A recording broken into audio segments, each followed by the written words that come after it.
నమస్కారం వార్తలకి స్వాగతం. ముందుగా ముఖ్యాంశాలు. తుఫాను బాధితులను ఆదుకోవడంలో రాష్ట్ర ప్రభుత్వం పూర్తిగా వైఫల్యం చెందింది పేర్కొన్న బీజేపీ చిత్తూరు జిల్లా అధ్యక్షుడు జగదీశ్వర్ నాయుడు.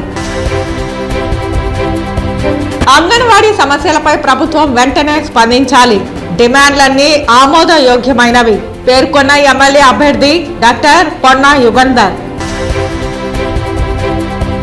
తిరుపతిలో జరిగిన శ్రీ సిటీ ఎండి రవి సన్నారెడ్డి కుమార్తె వివాహానికి హాజరైన ముఖ్యమంత్రి జగన్మోహన్ రెడ్డి. విమానాశ్రయంలో సీఎంకు ఘన స్వాగతం పలికిన అధికారులు, ప్రజాప్రతినిధులు. అంగన్వాడీ వర్కర్లను ప్రభుత్వ ఉద్యోగులుగా గుర్తించాలి, కనీస వేతనం 26,000 రూపాయలు ఇవ్వాలి డిమాండ్ చేసిన ఏఐటీసీ సిఐటియు నేతలు.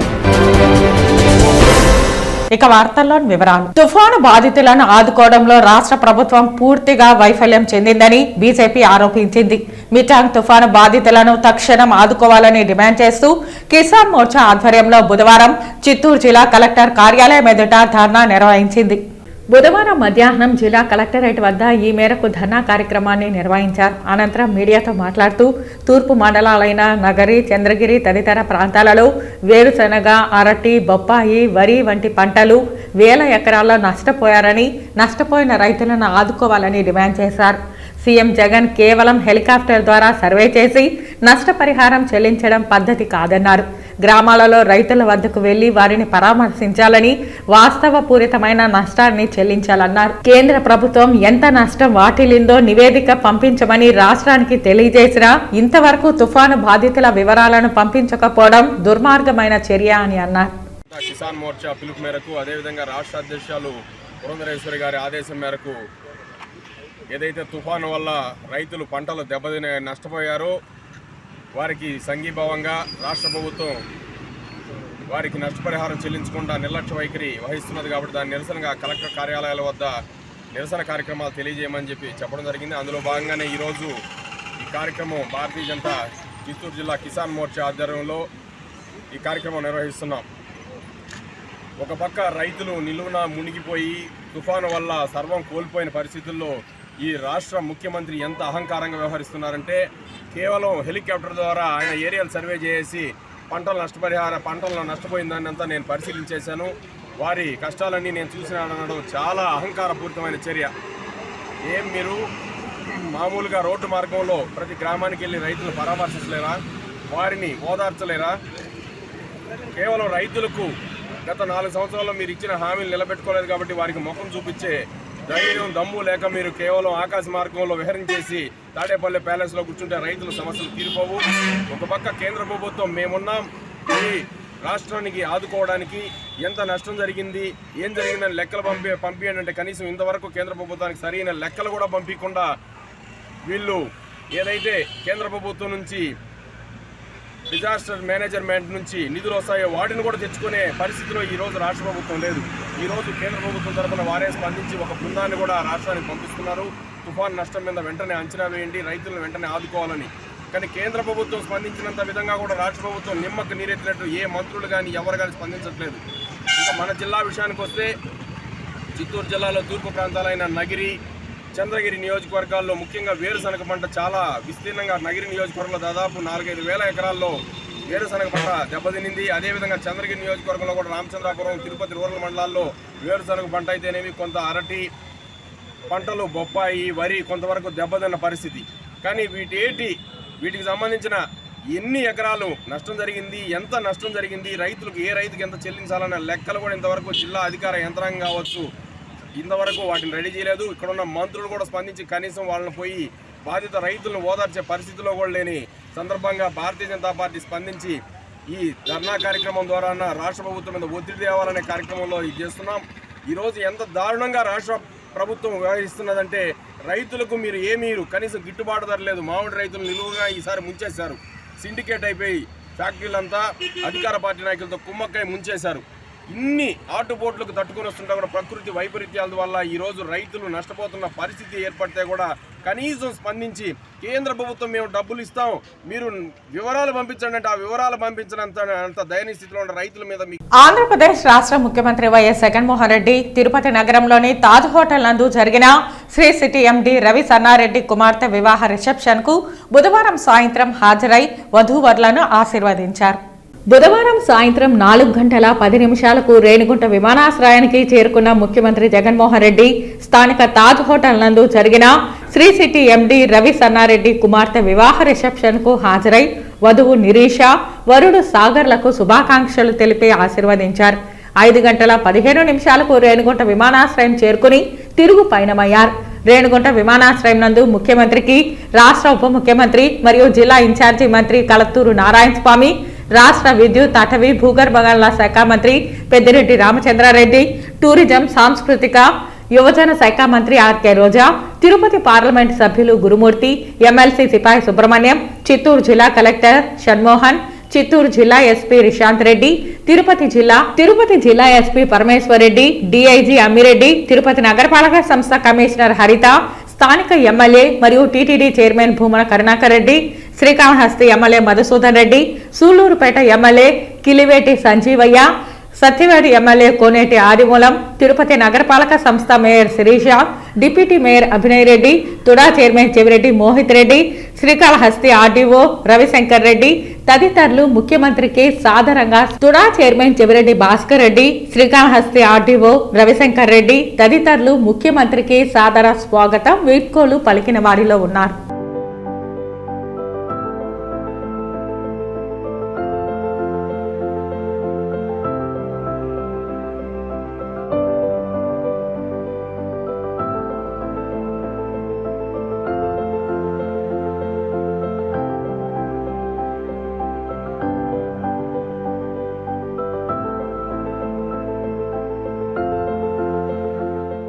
గంగాధర నెల్లూరు నియోజకవర్గం కార్వేటి నగరం మండల కేంద్రంలో అంగన్వాడీ వర్కర్లు, హెల్పర్లు చేస్తున్న నిరవధిక సమ్మెను జనసేన పార్టీ సంఘీభావం తెలియజేసింది.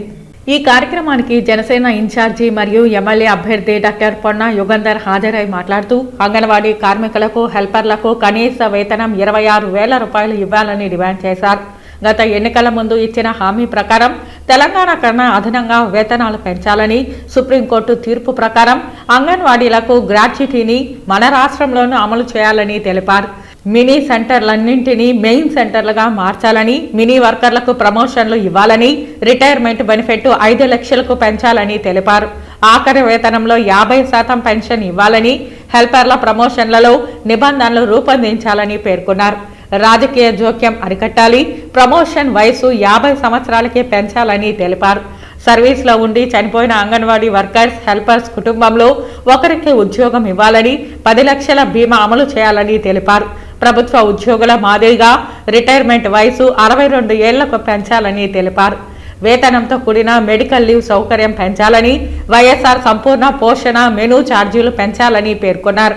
గ్యాస్ సరఫరా ప్రభుత్వమే చేయాలని, పెండింగ్ లో ఉన్న సెంటర్ అద్దెలు, 2017 టీఏ బిల్లులు, ఇతర బకాయిలన్నీ వెంటనే చెల్లించాలని డిమాండ్ చేశారు. లబ్ధిదారులకు నాణ్యమైన సరుకులు ఇవ్వాలని, ఎఫ్ఆర్ఎస్ ను రద్దు చేయాలని పేర్కొన్నారు. 3 యాప్లను రద్దు చేసి ఒకే యాప్ ద్వారా విధులు నిర్వహించే విధంగా చేయాలని డిమాండ్ చేశారు.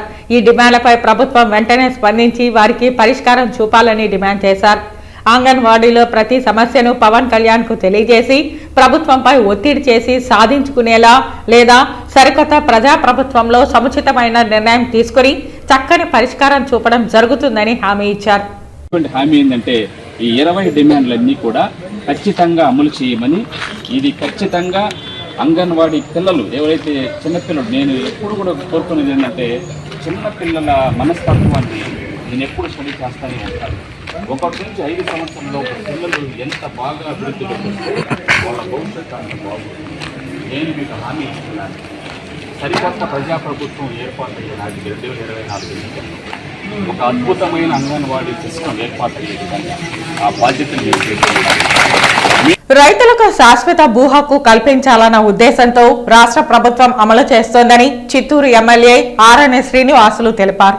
బుధవారం ఉదయం నగరంలోని అంబేద్కర్ భవన్లో రైతులకు భూ హక్కు పత్రాల పంపిణీ కార్యక్రమం చేపట్టారు. ముఖ్య అతిథిగా పాల్గొన్న ఆయన రైతులను ఉద్దేశించి మాట్లాడుతూ గత 40 సంవత్సరాల క్రితం జరిగిన భూ సర్వేలో డీకేటీ పట్టాలు ఇస్తే ప్రస్తుత ప్రభుత్వం సీఎం జగన్ అందరికీ ఆమోదయోగ్యమైన డ్రోన్ సర్వే నిర్వహించి ప్రతి ఒక్క రైతుకు శాశ్వత భూ హక్కు కల్పిస్తున్నారని అన్నారు. ప్రభుత్వం పేద ప్రజల కోసమే సంక్షేమ పథకాలు అమలు చేస్తోందని ప్రతి ఒక్కరూ సద్వినియోగం చేసుకోవాలని అన్నారు. అనంతరం భూ హక్కు పత్రాలను రైతులకు పంపిణీ చేశారు. ఈ కార్యక్రమంలో నగరపాలక మేయర్ ఆముద, గుడిపాల సర్పంచ్ రజనీకాంత్, జైపాల్, మునిరత్నం, రెవెన్యూ అధికారులు, నాయకులు, రైతులు తదితరులు పాల్గొన్నారు. అదేవిధంగా గుడిపాల మండలంలో 40 మందికి 42 ఎకరాలు పట్టాలు కూడా ఇవ్వడం జరుగుతుంది. అది కాకుండా 20 ఏళ్ళుగా ఎన్నో సంవత్సరాలుగా డీకేటీ పట్టాలు పొంది వాళ్ళు అనుభవించుకుంటే ఇప్పుడు కొత్తగా ఈ మందికి ఇచ్చారు పట్టాలు. డీకేటీ పట్టాలు ఉంటే దాన్ని కూడా చిత్తూరు మండలంలో 31 మందికి, గుడిపాల మండలంలో 253 మందికి దాదాపు 309 ఎకరాలు ఇవ్వడం కూడా జరిగింది. ఇవన్నీ కూడా 2 మండలాలలోనే తీసుకుంటే చిత్తూరు మండలంలో మొత్తం 2 గుడిపాల మండలం కలిపి 514 మందికి 526 ఎకరాల భూమిని ఈరోజు పట్టాల పంపిణీ మీకు ఇవ్వబోతున్నారు మన రెవెన్యూ అధికారులు. అంగన్వాడీ వర్కర్లను ప్రభుత్వ ఉద్యోగులుగా గుర్తించి కనీస వేతనం 26,000 రూపాయలు ఇవ్వకపోతే జగన్మోహన్ రెడ్డి ప్రభుత్వానికి పుట్టగతులు ఉండవని ఏఐటీసీ, సిఐటియు నేతలు హెచ్చరించారు.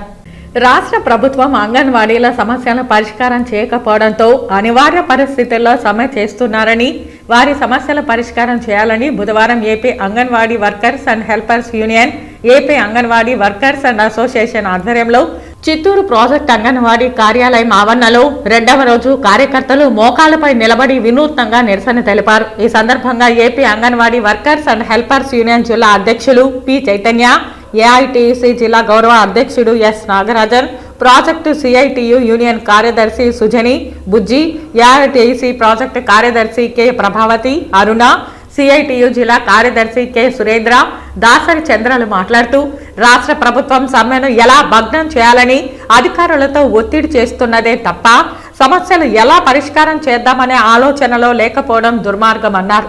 డాక్టర్ బిఆర్ అంబేద్కర్ రాజ్యాంగంలో కల్పించిన హక్కులను రాష్ట్ర ప్రభుత్వం అణచివేసే ప్రయత్నం చేయడం సరికాదని అన్నారు. గతంలో అనేక ప్రభుత్వాలు ప్రజా ఉద్యమాలను ఉక్కుపాదంతో మోపిన సందర్భంలో ఆ ప్రభుత్వాలను ఇంటికి పంపించిన చరిత్ర అంగన్వాడీలకు ఉందని, ఈ ప్రభుత్వం దానిని మర్చిపోవద్దని హెచ్చరించారు. ప్రభుత్వం అధికారులు ఎన్ని నిర్బంధాలు విధించినా నిరవధిక సమ్మె కొనసాగి తీరుతుందని, దానిని ఆపడం ఎవరి తరం కాదని హెచ్చరించారు. రాష్ట్ర ప్రభుత్వం ప్రతిపక్షంలో ఉన్నప్పుడు తెలంగాణ రాష్ట్రం కంటే అదనంగా వేతనాలు ఇస్తామని హామీ ఇచ్చి ఇప్పటి వరకు అమలు చేయకపోవడం దుర్మార్గమన్నారు. సుప్రీంకోర్టు తీర్పు ప్రకారం అంగన్వాడీలకు గ్రాట్యుటీ అమలు చేయాలని, కనీస వేతనాలు అమలు చేయాలని డిమాండ్ చేశారు. 2వ రోజు జరిగిన సమ్మెలో తెలుగుదేశం పార్టీ జిల్లా ప్రధాన కార్యదర్శి కోదండ యాదవ్, చిత్తూరు నగరపాలక సంస్థ మాజీ మేయర్ కటారి హేమలత, కార్పొరేటర్లు, మాజీ కార్పొరేటర్ అశోక్ కుమార్, ఈశ్వర్, టీడీపీ నాయకులు మోహన్ రాజ్, వెంకటేష్ యాదవ్ తదితరులు పాల్గొని సంపూర్ణంగా మద్దతు పలికారు. ఈ కార్యక్రమంలో యూనియన్ నాయకులు Bujji, Aruna, Ramadevi, AITSC working president Ramadevi, AIYF నాయకులు బాలాజీ, అంగన్వాడీ వర్కర్లు పెద్ద సంఖ్యలో పాల్గొన్నారు.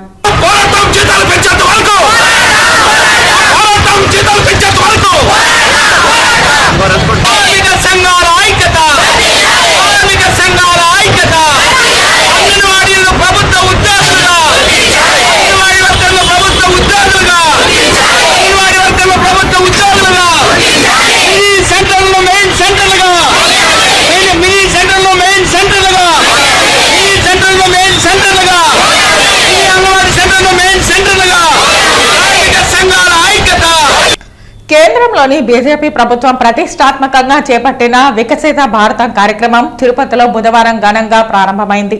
పలువురు బీజేపీ నాయకులు, ప్రజలు ఇందులో పాల్గొన్నారు. గత 10 ఏళ్లలో కేంద్రంలోని నరేంద్ర మోదీ ప్రభుత్వం ఆంధ్రప్రదేశ్కు చేసిన అభివృద్ధిని ప్రజలకు వివరిస్తూ వికసిత భారత్ పేరుతో ప్రచార కార్యక్రమాన్ని చేపట్టింది. ఈ కార్యక్రమానికి తిరుపతి నగరపాలక సంస్థ సూపరింటెండెంట్ రవి నోడల్ ఆఫీసర్గా వ్యవహరించారు. అందులో భాగంగా మొదటగా ఈ కార్యక్రమాన్ని స్థానిక తుడా కార్యాలయం వద్ద ఏర్పాటు చేశారు. భారతీయ జనతా పార్టీ హయాంలో ఆంధ్రప్రదేశ్లో జరిగిన అభివృద్ధిని మోదీ ఇందులో వివరించారు. ఆయుష్మాన్ భారత్లో భాగంగా ప్రజలకు వివిధ వైద్య పరీక్షలను నిర్వహించారు. ఈ సందర్భంగా లబ్ధిదారులు మోదీకి కృతజ్ఞతలు తెలియజేశారు. అనంతరం బీజేపీ నాయకులు మాట్లాడుతూ కేంద్రంలో నరేంద్ర మోదీ ప్రధాని అయ్యాక ఆంధ్రప్రదేశ్కు వేల కోట్ల రూపాయలు నిధులను మంజూరు చేశారని గుర్తు చేశారు. మరోసారి నరేంద్ర మోదీ ప్రధాని కావాలని ప్రజలందరూ ఆకాంక్షిస్తున్నారని తెలియజేశారు. ఈ కార్యక్రమంలో భారతీయ జనతా పార్టీ జిల్లా అధ్యక్షులు చంద్రప్ప, బీజేపీ జిల్లా సాంస్కృతిక విభాగం కన్వీనర్ గుండాల గోపీనాథ్, బీజేపీ జిల్లా ప్రధాన కార్యదర్శులు పెనుమాల చంద్రశేఖర్, వరప్రసాద్, బీజేపీ జిల్లా మహిళా మోర్చా అధ్యక్షురాలు వేదవతి రాయల్, ఉపాధ్యక్షురాలు కవిత తదితరులు పాల్గొన్నారు. లబ్ధి పొందినటువంటి లబ్ధిదారులను మనం ఈ సమావేశంలో వారిని ఆహ్వానించి ఆ లబ్ధిదారుల యొక్క అనుభవాలు ముద్ర యోజన ద్వారా కానీ, సామాజిక పింఛన్ ద్వారా కానీ, రైతు భరోసా పింఛన్ కానీ, ఉచిత గ్యాస్ కనెక్షన్లు కానీ,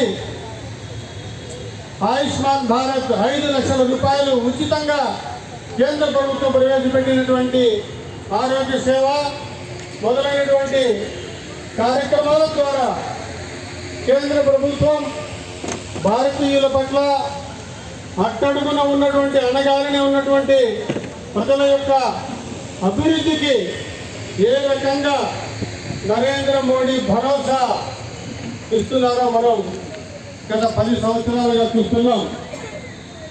మన ఆంధ్రప్రదేశ్ అభివృద్ధి చూసుకుంటే తిరుమల శ్రీవారిని ఈరోజు ఉదయం నైవేద్య విరామ సమయంలో కుటుంబ సమేతంగా మంత్రి మేరుగు నాగార్జున దర్శించుకున్నారు.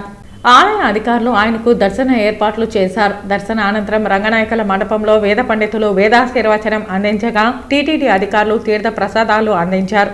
ఆలయం వెలుపల మంత్రి మాట్లాడుతూ నియోజకవర్గం మార్పుపై ఎలాంటి అసంతృప్తి లేదని, వేమూరు నుంచి 3 సార్లు జగన్ బొమ్మపై గెలిచానని మంత్రి తెలిపారు. ఇప్పుడు సంతనూలపాడు నియోజకవర్గానికి ఇన్ఛార్జిగా ఉన్నానని, జగన్ ఎక్కడ ఆదేశిస్తే అక్కడి నుంచి పోటీ చేస్తానని అన్నారు. ఎమ్మెల్యేలు ఎవరికీ అసంతృప్తి లేదని, అందరూ మా వాళ్లే, అందరూ జగన్ కోసం పనిచేస్తారని మంత్రి నాగార్జున తెలిపారు. చాలా బ్రహ్మాండంగా అయింది దర్శనం. మా కోరికంతా రాష్ట్రానికి మరలా జగన్మోహన్ రెడ్డి గారు ముఖ్యమంత్రి అవ్వాలని ఆ దేవదేవుడిని ప్రార్థించడం జరిగింది. తప్పకుండా ఆయన ఆశీస్సులు మాకు ఎప్పుడూ ఉంటాయి. రాష్ట్రంలో ప్రజల యొక్క సంక్షేమాన్ని చూరగొనే ముఖ్యమంత్రిగా, కులాలు మతాలు ప్రాంతాలను ప్రక్కన పెట్టి సంక్షేమ పథకాలతో పాటు భావితరాల భవిష్యత్తు కోసం ఆలోచించే ముఖ్యమంత్రిగా తప్పకుండా దేవదేవుని ఆశీస్సులు ఉంటాయి. జగన్మోహన్ రెడ్డి గారు మరలా ముఖ్యమంత్రి అవుతారు. ఆ కోణంలోనే వారిని ప్రార్థించడం జరిగింది. ఎవరు రిజైన్ చేయలేదండి. రిజైన్ చేయాల్సింది ఎవరో ఒకవేళ వాళ్ళంతా మా వాళ్ళే మరలా అందరూ దగ్గరికి వస్తారు.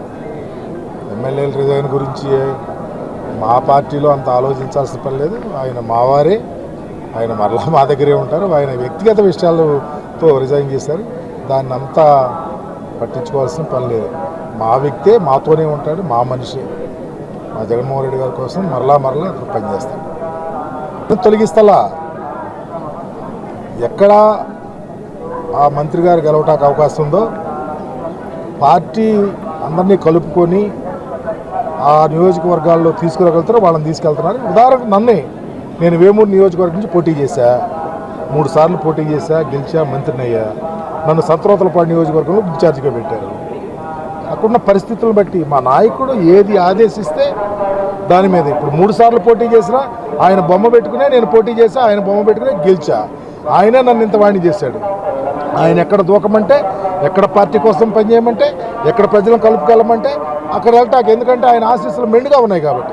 అందుకని పార్టీ ఆదేశం శిరసా వహిస్తాం, ఆ కోణంలోనే పనిచేస్తాం. ఏది ఏమైనప్పటికీ ఈ రాష్ట్రంలో పేద ప్రజలు, బడుగు బలహీన వర్గాలు, రైతాంగం అంతా జగన్మోహన్ రెడ్డి గారి కోసం ఉంది. తప్పకుండా మంచి జరిగింది. ఆటో డ్రైవర్లకు ప్రభుత్వం సంక్షేమ బోర్డు ఏర్పాటు చేసి వారిని అన్ని విధాలా ఆదుకోవాలని సిపిఐ నగర కార్యవర్గ సభ్యులు కె పద్మనాభరెడ్డి డిమాండ్ చేశారు. ఈ ధర్నా కార్యక్రమంకు ముఖ్య అతిథిగా కె పద్మనాభరెడ్డి హాజరై మాట్లాడుతూ తిరుపతి అర్బన్ మరియు రూరల్ ప్రాంతాలలో చదువుకున్న యువకులకు సరైన ఉపాధి లేక ఆటో జీవనోపాధిగా చేసుకుని అనేక కష్టాలకు నష్టాలకు ఓర్చుకొని ఆటో తోలుకుని కుటుంబాన్ని వెళ్లదీస్తున్న ఆటో డ్రైవర్లందరికీ ప్రభుత్వం సంక్షేమ బోర్డు ఏర్పాటు చేసి అందులో సభ్యులుగా చేర్పించి వారికి తగిన ప్రాధాన్యత క్రమంలో అన్ని రకాల సహాయ సహకారాలు ప్రభుత్వం అందించాలని డిమాండ్ చేశారు. లైసెన్స్ కలిగిన ఆటో డ్రైవర్లకు వడ్డీ లేకుండా బ్యాంకుల ద్వారా ప్రభుత్వం రుణాలు మంజూరు చేయించి ప్రతి ఆటో డ్రైవర్ సొంత ఆటో కొనుగోలు చేసుకునే పద్ధతిలో ప్రభుత్వం చర్యలు చేపట్టాలని కోరారు. ఆటో డ్రైవర్లపై నిత్యం పోలీసులు వివిధ రకాల పేర్లతో చలానాలు రాస్తూ వారిని తీవ్ర ఇబ్బందులకు గురిచేస్తున్నారని, అనవసర చలానాలు రాయడాన్ని పోలీసులు మానుకోవాలని, రోజువారీ బండి కిరాయి దండిగా ఉంటుందని, అందులో మళ్లీ పోలీసుల చలానాతో ఆటో డ్రైవర్ల బాధలు వర్ణనాతీతంగా ఉన్నాయని ఆయన ఆవేదన వ్యక్తం చేశారు.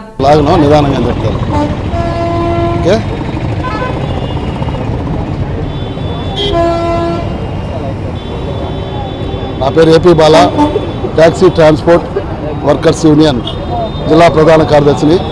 కామ్రేడ్, ఈరోజు భారతదేశ వ్యాప్తంగా ఆటో ట్యాక్సీ ట్రాన్స్పోర్ట్ కార్మికులకు సంక్షేమ బోర్డు నిధిని ఏర్పాటు చేయాలని ఈ నెల జరిగే రాజ్యసభలో ఈ బిల్లుని పెట్టాలని చెప్పి ఎన్నికల్లో హామీ ఇచ్చింది నిలబెట్టుకోవాలని చెప్పి కూడా ట్యాక్సీ ట్రాన్స్పోర్ట్గా మేము చెప్పడం జరుగుతుంది. రాష్ట్ర వ్యాప్తంగా ఆటో ట్యాక్సీ రవాణా రంగంలో ఉండే ఆటో డ్రైవర్లు, ట్యాక్సీ డ్రైవర్లు, రవాణా రంగంలో పనిచేసే అందరూ కార్మికులు కూడా ఈరోజు రాష్ట్ర వ్యాప్తంగా నిరసన తెలియజేస్తూ ఉన్నారు. ఎందుకంటే ఈరోజు రవాణా రంగంలో పనిచేసే కార్మికులు ఎవరు కూడా 3 పూట్లు భోజనం చేసే పరిస్థితి లేదు. తిరుపతి ఆధ్యాత్మిక నగరంలో శుభమస్తు షాపింగ్ మాల్ వారిచే సంక్రాంతి, క్రిస్మస్ పర్వదినాలను పురస్కరించుకుని లక్కీ డిప్ ను ప్రారంభించారు. ప్రతి 1000 రూపాయలు కొనుగోలు చేసిన కొనుగోలుదారులకు సంక్రాంతి, క్రిస్మస్ లకు 2 కార్లు, అలాగే ప్రతిరోజు జరిగే లక్కీ డిప్ లో విజేతలకు 37 రోజుల పాటు 37 స్కూటర్లను అందించడం ప్రారంభించారు. శుభమస్తు షాపింగ్ మాల్ వారి లక్కీ డ్రా కార్యక్రమం ప్రతిరోజు తిరుపతి, నెల్లూరు, విజయవాడ, గుంటూరు, రాజమహేంద్రవరం, ఒంగోలులో జరుగుతున్నది. తిరుపతి నగరంలో అన్ని వర్గాల ప్రజలకు అందుబాటులో ఉండే విధంగా నాణ్యమైనటువంటి వస్త్రాలను సరసమైనటువంటి ధరలకు అందిస్తున్న శుభమస్తు షాపింగ్ మాల్ వారు మరింతగా ప్రజల మన్ననను పొందేలా, కొనుగోలుదారులను ఆకర్షించేలా లక్కీ డిప్ కార్యక్రమాల ద్వారా ప్రోత్సాహక బహుమతులు అందిస్తున్నారు. బుధవారం తిరుపతి శుభమస్తు షాపింగ్ మాల్లో 32వ డివిజన్ కార్పొరేటర్ శైలజ చేతుల మీదుగా లక్కీ డ్రాలో విజేతగా నిలిచిన విజయవాడకు చెందిన దుర్గకి ఫోన్ చేసి స్థానిక షోరూం నందు బహుమతిగా వచ్చిన స్కూటర్ను అందుకోవాలని తెలియజేస్తూ అభినందించారు. ఈ కార్యక్రమంలో షోరూం మేనేజర్ శంకర్తో పాటు సిబ్బంది, కొనుగోలుదారులు పాల్గొన్నారు. ఈరోజు శుభమస్తు షాపింగ్ మాల్లో క్రిస్మస్ మరియు సంక్రాంతి పండుగను పురస్కరించుకొని రోజుకి 2 పండుగలు పురస్కరించుకొని 37 కార్లని, 37 బైకుల్ని, ఎలక్ట్రిక్ బైకుల్ని, అలాగే 2 కార్లని ఇవ్వడం జరుగుతుంది. ప్రతిరోజు లక్కీ డిప్ ద్వారా తీస్తున్నారు. ఇక్కడ శుభమస్తు షాపింగ్ మాల్ చేసేవాళ్ళు ప్రతి ఒక్కరు కూడా నాణ్యమైన బట్టలను కొనుగోలు చేసుకోవచ్చు. చాలా వరకు చూస్తున్నాను నేను, అంటే ఎక్కువ రేట్లు లేకుండా వాళ్ళకి అవసరమైన రీతిలో కావాల్సిన పర్చేసింగ్ అనేది చేసుకోగలుగుతున్నారు. ప్రతి ఒక్క 1000 రూపాయలకి కూడా ఒక కూపన్ అయితే ఇవ్వడం జరుగుతుంది. ఆ కూపన్ని రోజు వేసి ఈవినింగ్ మరుసటి రోజు దాని కూపన్ తీస్తున్నారు. అది తీసి దాంతో వచ్చే ఎలక్ట్రిక్ బైక్ ఎవరికైతే ఉందో వాళ్ళకి డైరెక్ట్గా ఫోన్ చేసి మరీ వాళ్ళకి ఆ ప్రైజ్ని అనౌన్స్ చేసి చెప్పడం జరుగుతుంది. కాబట్టి ప్రతి ఒక్క కస్టమర్ కూడా ఈ అవకాశాన్ని ఉపయోగించుకొని సద్వినియోగం చేసుకోవాల్సిందిగా కోరుకుంటున్నాను. వార్తలు ముగించే ముందు ముఖ్యాంశాలు మరోసారి. తుఫాను బాధితులను ఆదుకోవడంలో రాష్ట్ర ప్రభుత్వం పూర్తిగా వైఫల్యం చెందింది పేర్కొన్న బీజేపీ చిత్తూరు జిల్లా అధ్యక్షుడు జగదీశ్వర్ నాయుడు. అంగన్వాడీ సమస్యలపై ప్రభుత్వం వెంటనే స్పందించాలి, డిమాండ్లన్నీ ఆమోదయోగ్యమైనవి పేర్కొన్న ఎమ్మెల్యే అభ్యర్థి డాక్టర్ పొన్నా యుగంధర్. తిరుపతిలో జరిగిన శ్రీ సిటీ ఎండి రవి సన్నారెడ్డి కుమార్తె వివాహానికి హాజరైన ముఖ్యమంత్రి జగన్మోహన్ రెడ్డి విమానాశ్రయంలో సీఎంకు ఘన స్వాగతం పలికిన అధికారులు, ప్రజాప్రతినిధులు. అంగన్వాడీ వర్కర్లను ప్రభుత్వ ఉద్యోగులుగా గుర్తించాలి. కనీస వేతనం 26,000 రూపాయలు ఇవ్వాలి డిమాండ్ చేసిన ఏఐటీసీ, సిఐటియు నేతలు.